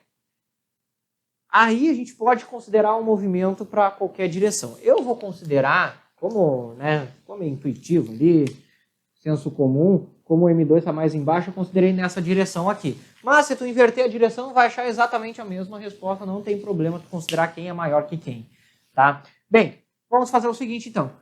Nessa direção, eu vou ter M2G menos T igual a M2A. Aceleração que o bloco sofre. Aqui eu vou ter o contrário. Eu vou ter T menos M1G igual a M1A. Fazendo a soma dessas equações, né, cortando os T's, eu vou ter G M2 menos M1 igual a M1 mais M2 vezes A. Passando, dividindo, temos que A é igual a G de M2 menos M1 divididos por M1 mais M2. Tá? Utilizando esse valor de aceleração numa dessas expressões para encontrar T, eu vou colocar nessa aqui. Tá? O que nós vamos ter daí, né? Que T é igual a M1 vezes A, que é esse termo aqui, G, M2 menos M1, sobre M1 mais M2. Somado com M1 mais G. Opa! M1G, né? Desculpa. Somado com M1 vezes G. Vou apagar esse lado aqui, tá? Deixar anotado aqui em cima essa relação, que P3 é igual a 2T de L2 sobre L1. Tá? Vou apagar, pois eu vou continuar esses cálculos aqui deste lado. Certo? Pois aqui a gente vai ter já alguma coisa um pouquinho mais extensa, né? Percebe? Okay? O que está acontecendo? Tá? É o seguinte, para este T, então igual a... Vou fazer essa distributiva com MG. Aqui no primeiro vamos ter, ó, G, vou botar ele na frente, M1, M2, este aqui com esse primeiro termo, tá? E agora com o segundo, tá? Vamos ter ali M1 menos M1, tá? Pode ficar G menos G, M1 quadrado, pode ser. Mas, tá? Uma coisa que eu vou fazer aqui que é o seguinte. Eu tenho esse denominador aqui. Eu preciso dele aqui. Então, eu vou chamar isso aqui de um asterisco. Eu vou pegar esse M1G e multiplicar em cima e embaixo por este valor, M1 mais M2. Tá? E daí eu vou ter ali, ó, M1 G M1 quadrado mais G M1 M2. E tudo isso agora vai ficar sobre M1 mais M2. Tá? Aqui a parte ficou um pouquinho complicada, porque eu peguei esse valor, multipliquei aqui em cima e embaixo. Para quê? Para eles terem o mesmo denominador e eu poder juntar tudo numa fração só, como eu fiz aqui. E assim, o que acontece? Veja que esses termos ao quadrado, eles têm sinais opostos, eu posso cortar eles. E estes dois aqui são iguais. Então, o T vai ficar como? GM1, M2 mais GM1, M2, 2GM1, M2. Divide por M1 mais M2. Já está ficando com a cara da resposta, né? Feita essa troca nessa expressão aqui acima, P3 é M3 vezes G, que é igual a 2 vezes T, ou seja, 2 vezes 2GM1, M2 sobre M1 mais M2 vezes L2 sobre L1. Podendo cortar o G dos dois lados. 2 vezes 2 é 4. Então, M3 é igual a 4 M1, M2, divididos por M1 mais M2, vezes L2 sobre L1. E achamos a alternativa de letra A, certo? Tá? Acho que essa era a questão mais trabalhosa aí, em termos de, né, em termos de questão literal, né, questão que não vai envolver um número, quer dizer, um número tem o 2 ali, né, mas, né, tudo sendo utilizado variáveis aí, né, valores simbolizados, certo? Bem, colocando na tela aí a próxima questão, essa questão vai envolver movimento circular e circular uniformemente acelerado, né? Falei que a questão anterior era mais complicada, mas essa aqui é tão pior quanto. Bem, olha só, o que ocorre? Eu tenho um disco cuja a aceleração angular é constante, ou seja, a sua velocidade angular vai aumentando conforme o tempo. E sobre esse disco temos um bloco, né, sobre a ação da força de atrito que faz ele se mover junto com o disco, né? Lembrando a questão lá do movimento harmônico, é o atrito aqui do disco que vai fazer com que o bloco gire junto, ok? Então, bem, o que nós temos que considerar neste bloco? Temos a aceleração tangencial, devido ao aumento do módulo de sua velocidade, e também temos a ação de uma aceleração centrípeta devido ao próprio movimento circular, né? Então, o que nós temos? Temos uma força, aqui que eu posso dizer, força é uma massa vezes aceleração, né? Uma força resultante tangencial, e na direção perpendicular ao movimento, uma força proveniente de uma aceleração centrípeta. Então, uma resultante centrípeta, quadrado sobre R. E pegar só os módulos, certo? E essas duas forças juntas são, na verdade, uma força resultante, que é quem? Que é a força de atrito. Tá? O atrito está sendo representado por essas duas forças, certo? Pois o único contato que o bloco tem é com a superfície. Se a superfície faz ele acelerar tangencialmente e rotacionalmente, né, sempre radialmente, melhor dizendo, essas duas forças têm a mesma origem, que é de quem? A força de atrito, ok? Então, o que nós temos? Que a força de atrito é, na verdade, ou melhor, força de atrito ao quadrado, já pegando Pitágoras, é igual a MA ao quadrado mais MV ao quadrado sobre 2. Ou melhor, não vou nem abrir as fórmulas agora, porque temos que mexer em alguns fatores antes de substituir. É a força tangencial ao quadrado mais a força centrípeta ao quadrado. Ok? Faremos isso, certo? Bem, primeiramente, então, abrir cada uma das expressões e deixar elas todas em função de alfa e D. D, o raio né? Sendo o raio aqui, ó, a distância que ele está do centro de rotação, certo? Bem, a força de atrito é igual ao coeficiente de atrito vezes massa vezes g da gravidade, supondo que temos um disco na horizontal. A questão não está informando isso. Podia ser a questão mais complicada ainda, um disco inclinado, mas sem essa consideração, bem, vamos supor então que temos um disco que está perfeitamente na horizontal, certo? Aceleração da gravidade G, o tempo levará. Ok? Bem, como a gente quer saber o tempo que leva, tá?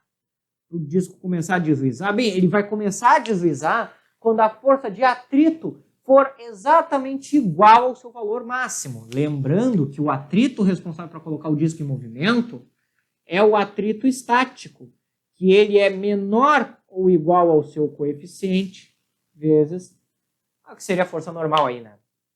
Certo? Como eu quero saber quando chega no valor máximo, então vou já considerar que ele é o seu valor máximo, certo? Lembrando, como o bloco não desliza sobre o disco, temos um atrito estático. O atrito é uma força em relação a deslizamento. Não tem deslizamento é porque ele está em repouso em relação ao disco.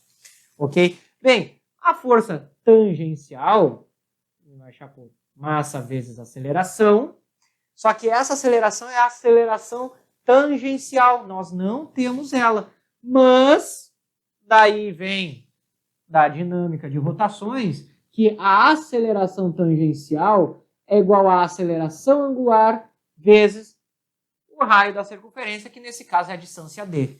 Então aqui, ó, T é igual a m alfa d, que é o que vai ser colocado aqui. Força centrípeta tem um V ali.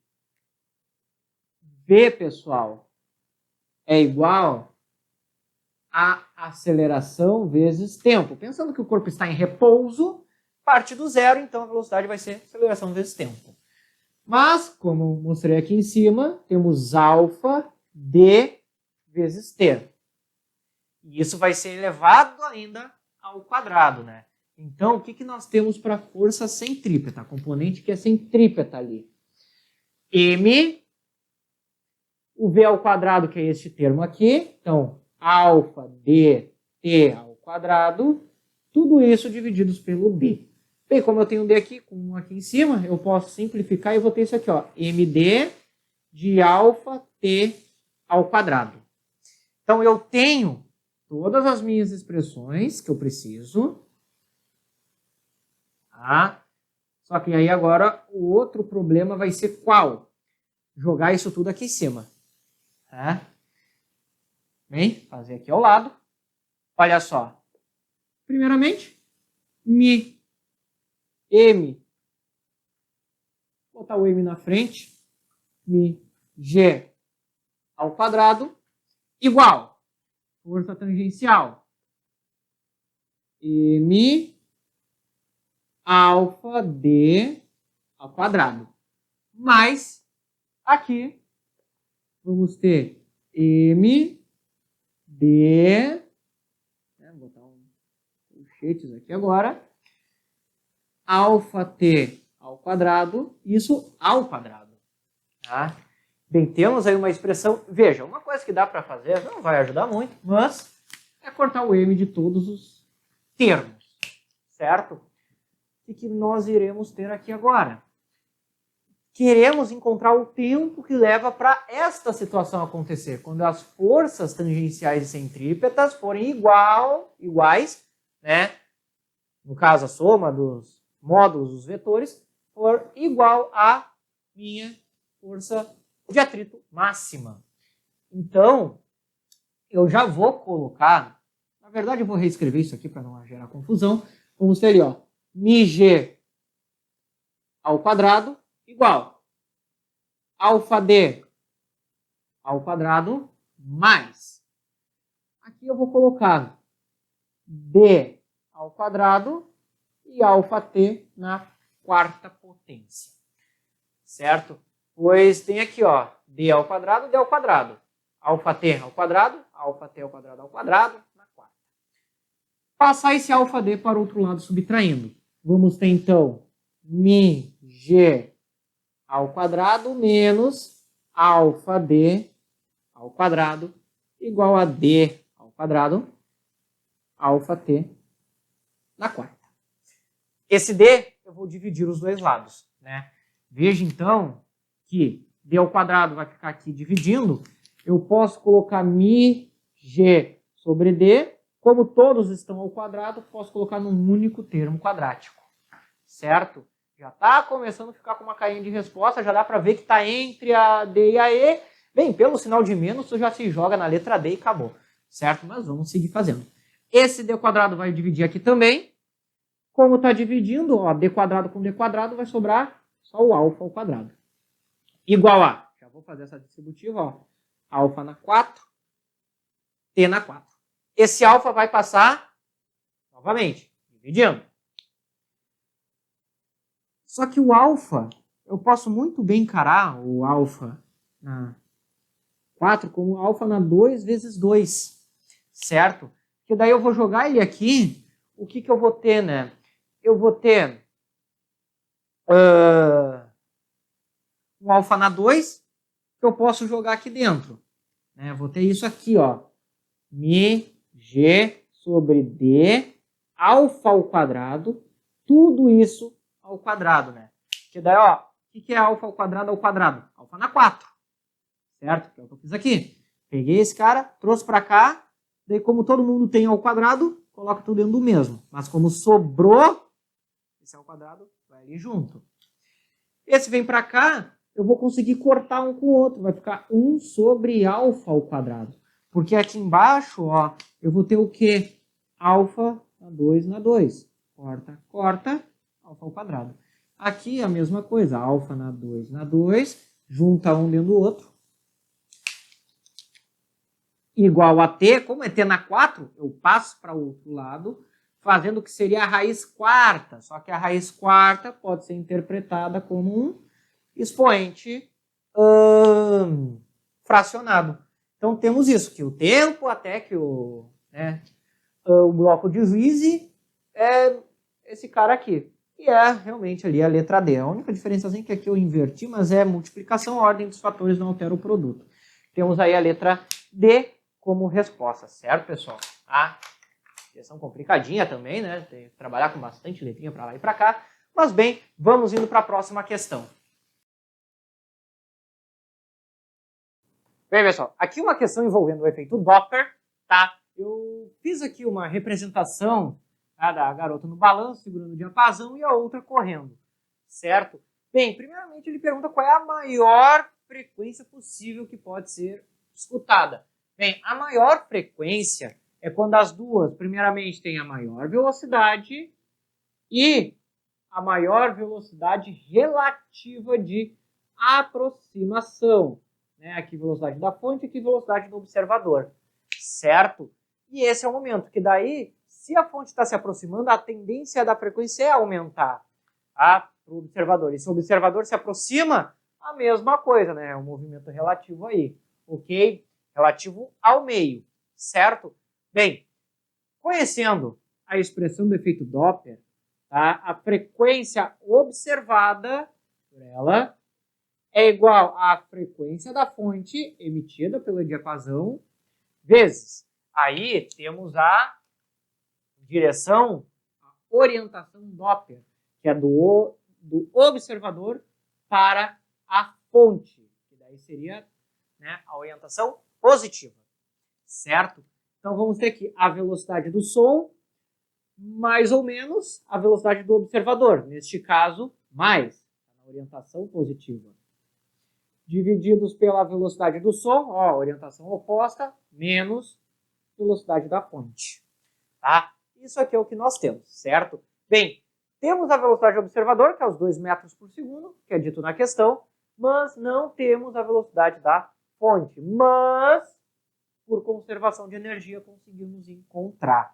Né? Como eu tenho um movimento pendular, onde a altura máxima é 1,25, podemos trabalhar com a conservação da energia mecânica, né? A energia cinética no ponto mais baixo, ok? Que é quando eu tenho a maior quantidade possível de energia cinética, é igual a gravitacional, a energia potencial gravitacional no ponto mais alto, certo? Encontrado isso, encontramos a velocidade no ponto mais baixo, que é a maior velocidade, ok? Então, bem, olha só como é que fica, certo? Energia cinética, a gente conhece, tá? A sua expressão é o produto mv² sobre 2. Potencial gravitacional, mgh.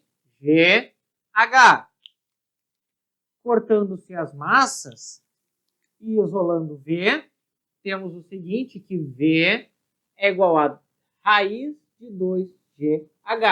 Peguei 2, passei multiplicando o quadrado, fazendo a raiz, né? Então, V vai ser igual a raiz de 2 vezes 10 vezes 1,25. 2 vezes 1,25 vai dar 2,5. Vezes 10 dá 25. Raiz de 25 igual a 5 metros por segundo. Tendo então achado a velocidade, aplicamos aqui a expressão, né? A frequência observada vai ser então a frequência da fonte, que é 520 Hz, vezes a velocidade do som, que a questão dá, 343 metros por segundo, mais a velocidade do observador, 2 metros por segundo, divididos novamente por 343, menos a velocidade máxima que a fonte consegue ter, que é 5 metros por segundo. Isso aqui então vai ficar 520 vezes 345 divididos por 338. Claro, aqui vai dar uma conta, vai ser um trabalho que a pessoa vai ter na hora, mas aqui tu vai encontrar um valor aproximado de 530,76 Hz.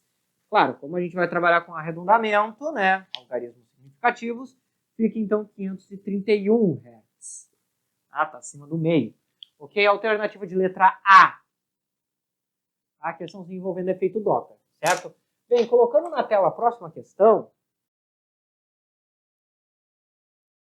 Bem, pessoal, aqui uma questão envolvendo, tá, a energia mecânica de corpos celestes. Desenhei aqui a distância Terra-Lua no momento inicial R, vou chamar de R0, e a distância Terra-Lua após o 1 milhão de anos, que é dito na questão, eu vou chamar de R. Ok? Bem, a energia mecânica, tá, para sistemas celestes é igual a G, constante gravitacional, produto das massas, né, no caso Terra e Lua, divididos pela distância R, ou melhor, 2R, certo? A energia mecânica de um sistema. Ok? Aqui inclui a potencial gravitacional entre os dois, mais a energia cinética devido à rotação. Bem, como eu quero uma variação percentual, eu posso achar essa variação dividindo energia mecânica, num momento qualquer, pelo seu valor inicial. Né? Abrindo as expressões, vamos ter o seguinte, Gmm sobre R, Gmm, desculpa, 2R, sobre 2R0.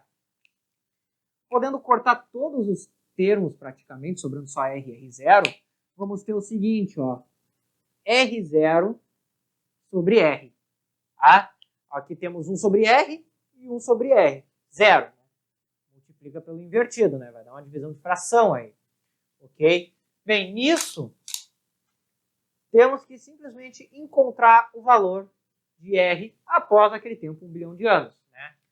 Bem, primeiramente, na questão informa que a distância inicial Terra e Lua é de 400 mil quilômetros. Só que esse 400 mil é nada mais do que um 10 na 5. E o km é um 10 na 3. Ou seja, temos 4, 10 na 8 metros. Ah, vamos deixar assim. Que é o valor de quem? O valor de R0. Agora, para achar o valor de R, tá? Vou aqui com vermelho, após 1 bilhão de anos, sabe-se que há uma taxa de 4 centímetros, ou 4 10 a menos 2, centímetros, ou seja, metros aqui, 10 a menos 2 metros, por ano. Então, a variação da distância Terra-Lua, de R, ok, vai ser esse 4 vezes 10 a menos 2, vezes o tempo que se passou, né? Que na questão é dado 1 bilhão de anos. Ou seja, 10 a 9 anos, ok? Aí vai cair numa multiplicação de potências. Vamos ter 4, 10 a menos 7. Como eu vou ter que somar com esse valor aqui para ter o R final, né? Vou diminuir aqui, 0,4, e aumentar aqui, ó. Para quê? Para ter a mesma potência, né? Então, o que eu vou ter? Que meu R0, 4, 10 na 8, vai ser dividido por 4,4 10 na 8. Eu posso somar esse 4 com esse 0,4, pois eles estão com a mesma potência. Cortando elas mesmas, simplificando 4 com 4,4, vamos ter 1 dividido por 1,1. Que fazendo essa divisão, vai achar uma dízima, que é 0,90909090. Tá? Que aí é o percentual na forma decimal. Né? Mas bem, este valor é o equivalente a 90,9%. Certo? O que significa? Que a energia mecânica, tá? Vou colocar aqui a variação percentual da energia mecânica, saiu de 100 e foi para 9,9. Ou seja, uma diminuição percentual de 9,1%. Estava em 100%, foi para esse valor, perdeu 9%. Certo? Como é só pedir a variação percentual da energia dissipada, né? A energia dissipada é o próprio 9,1, letra D. Certo, pessoal? Questão envolvendo aí mecânica de corpos celestes, né? Bem, indo para a próxima questão.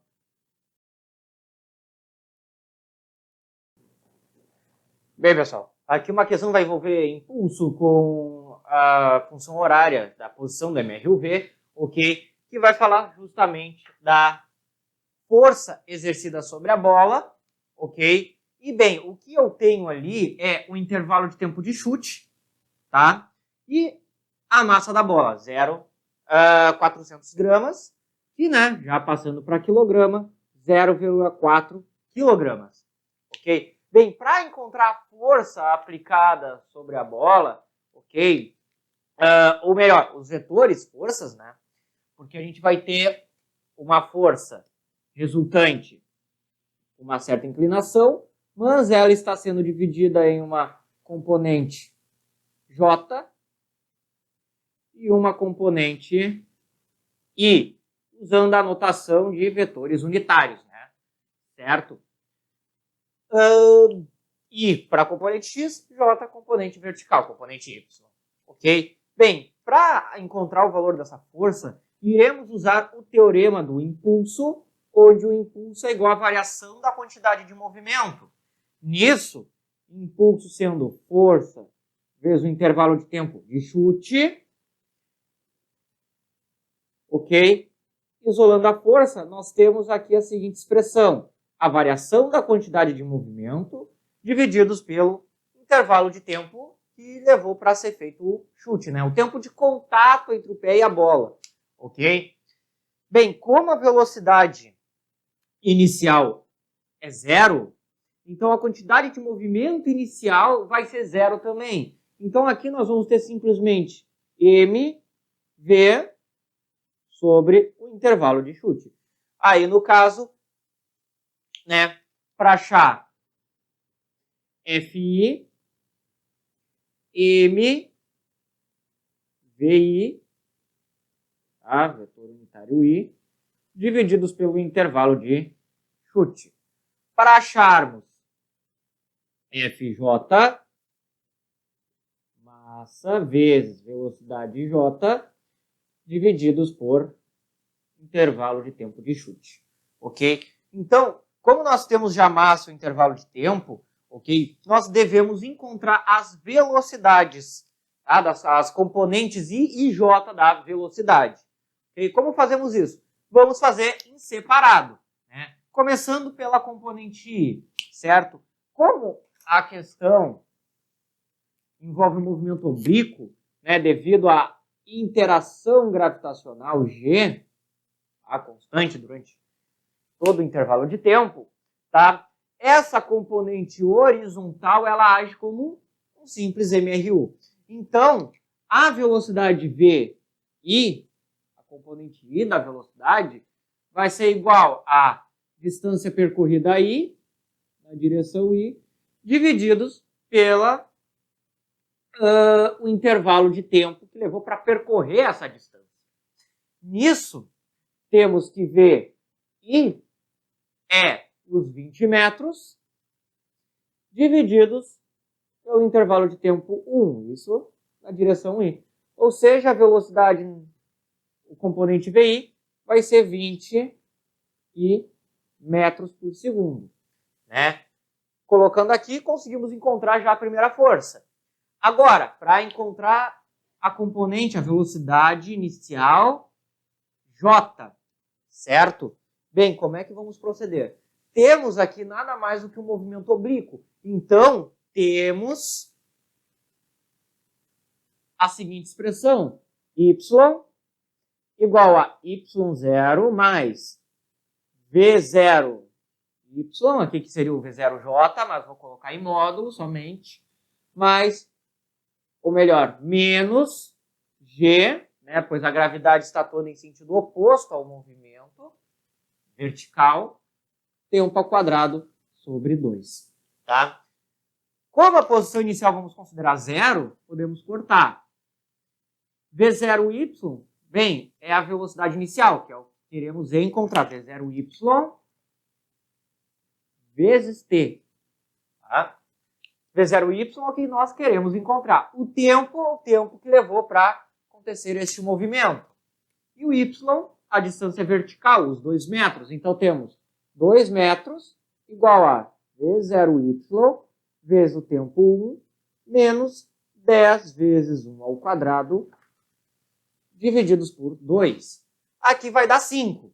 Passa para o outro lado, vamos ter 7, sendo V0y. Ou seja, V na direção J é igual a 7 J metros por segundo. Né? J é a notação vetorial aqui. Ok? Pois bem, tendo isso, tendo as duas expressões, podemos encontrar agora as forças aplicadas.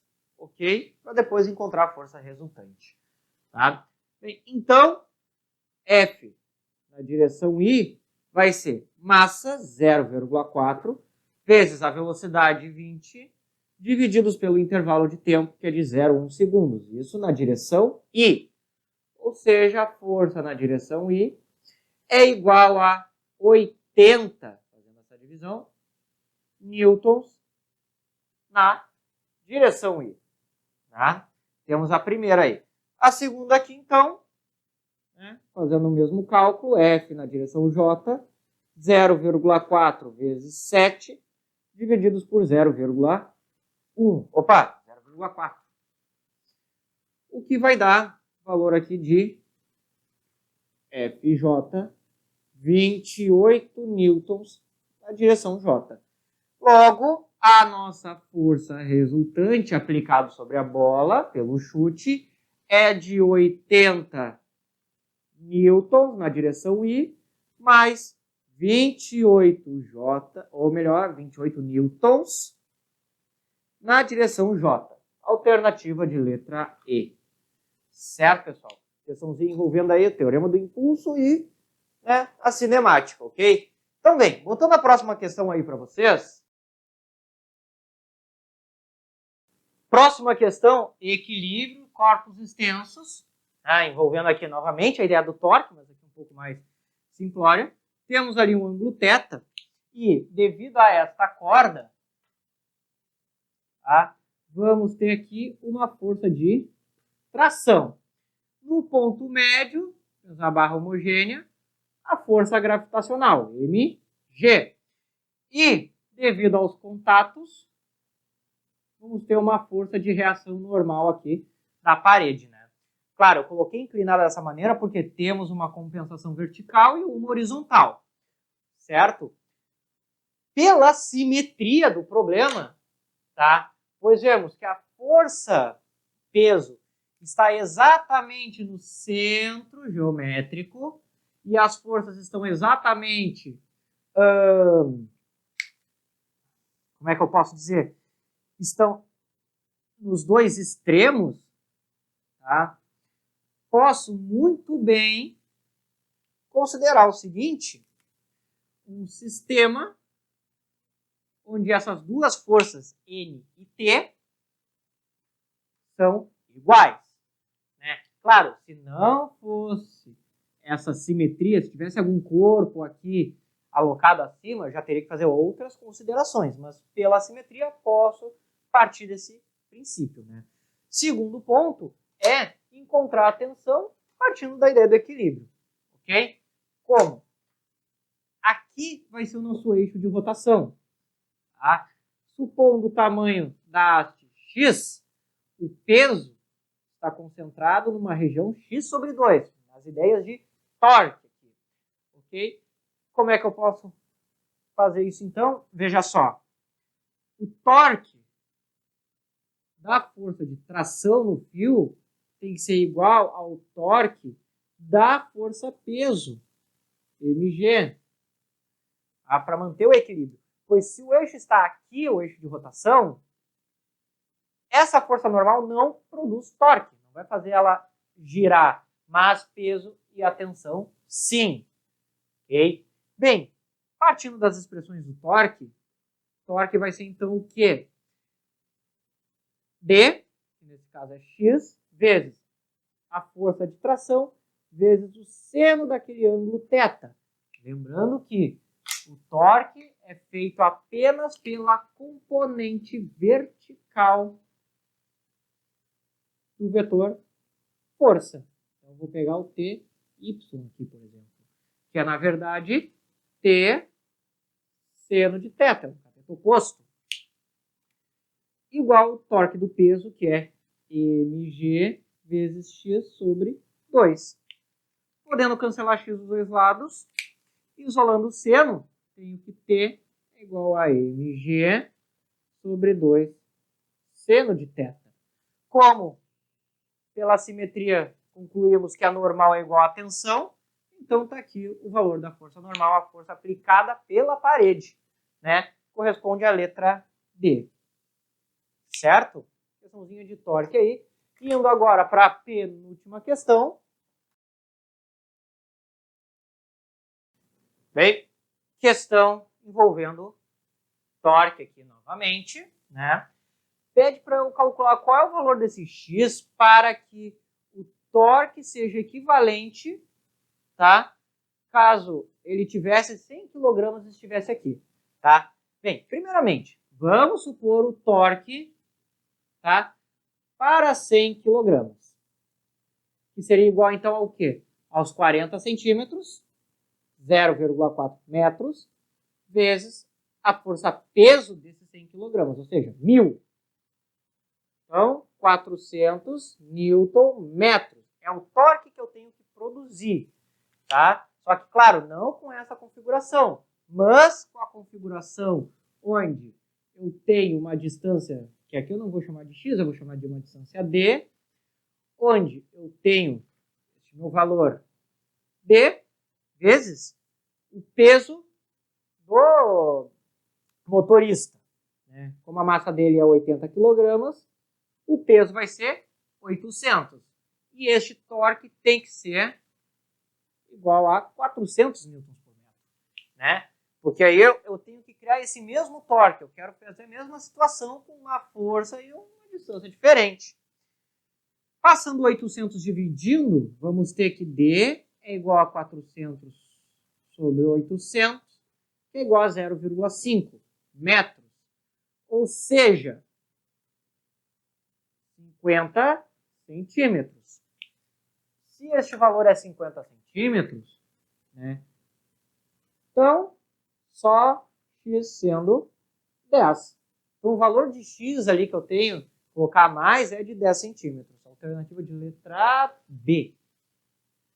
Certo? Questão aí, terceira questão envolvendo torque. Essa é a mais fácil que teve. E bem, indo agora para a última questão e finalizando. Bem, pessoal, a última questão, tá? Fala de uma esfera que é solta na superfície de um lago e ela percorre 40 metros no intervalo de tempo, com a questão de 4 segundos. Tá? E pergunta qual é a densidade, tá, dessa esfera. Bem, quando entra no lago, né, é colocado na superfície, mas totalmente submersa. Então, o correto seria desenhar ela aqui embaixo. Okay? Quando isso acontece, temos a presença de uma força peso, que é igual a mg, que melhorando aqui, vai ser igual a densidade do corpo vezes o volume vezes a gravidade. Né? Massa, densidade vezes volume.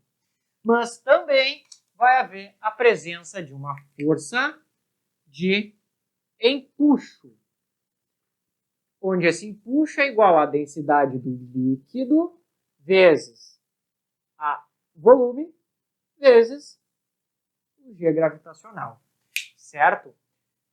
Bem, como eu tenho um sistema, esse corpo sendo acelerado, então temos uma força resultante diferente de zero, certo? De forma que o peso menos o empuxo tem que dar a sua massa, mv, vezes a aceleração, tá? Abrindo aqui essas fórmulas, tá? Melhor aqui, ó, botando massa vezes aceleração.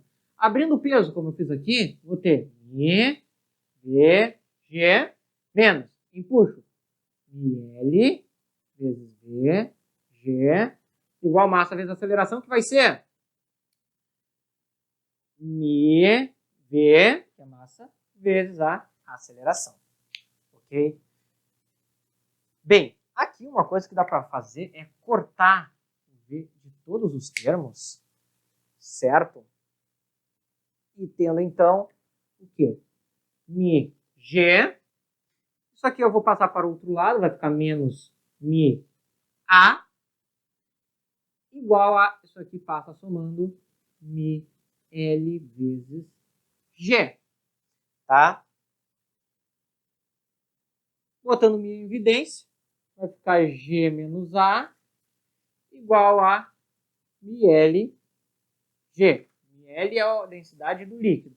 Passa dividindo, a densidade do corpo vai ser o quê? A densidade do líquido vezes a G da gravidade divididos por G menos A. Né? A aceleração gravitacional menos a aceleração que ele sofre. Agora, a questão é achar esta aceleração. Né? Como é que nós faremos isso? Bem, temos ali um movimento em que diz que em 4 segundos é percorrido esses 40 metros. Então, vamos utilizar da função da posição. Né? A distância percorrida aos 40 metros é igual a posição inicial, vamos considerar 0, velocidade inicial, considerar 0, e colocar aqui a p ao quadrado sobre 2. Se 2 passa para cá, 40 vezes 2 dá 80. 4 ao quadrado é 16. Então, vou passar dividindo. 16 passa dividindo.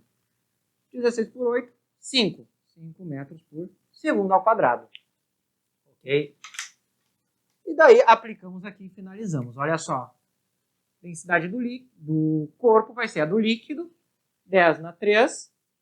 Vezes 10 divididos por 10 menos 5, que é 5. Dando, então, 2 vezes 10 na 3 quilogramas por metros cúbicos, letra C. E aí, então, finalizamos a prova de 2020 da EPOM. Certo, pessoal?